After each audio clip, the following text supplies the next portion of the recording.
It's that time of year. Thanksgiving is just around the corner, and I want to express my gratitude.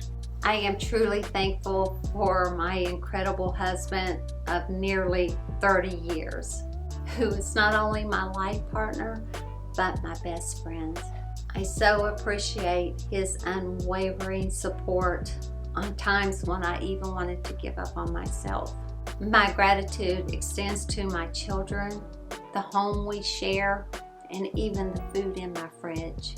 November is a wonderful month for us to come together and be thankful and appreciative to the things that we have and the things that we've worked hard to get, and as well just be thankful for one another and the love that we have for one another.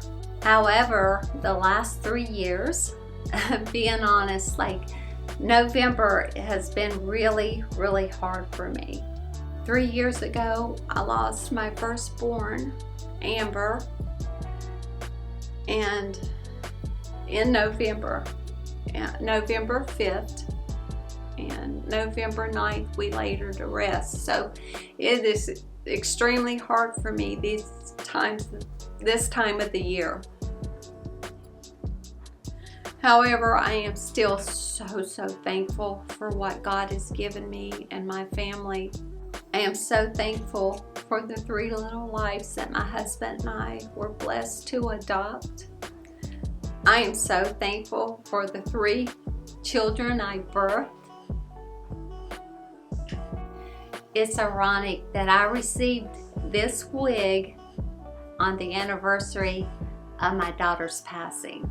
Her name was Amber, and this wig by Jon Renau is called Amber. It brings my heart so much joy to be wearing amber in November. It just warms my heart.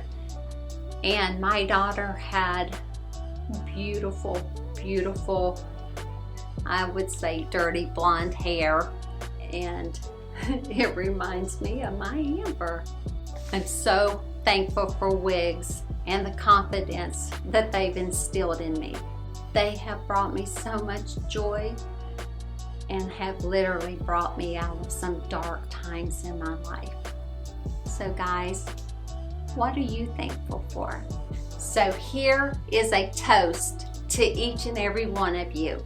I am truly thankful for all of your support throughout my hair loss journey. For without you, I would be lost. Cheers, guys. So thankful for each and every one of y'all. What are y'all thankful for?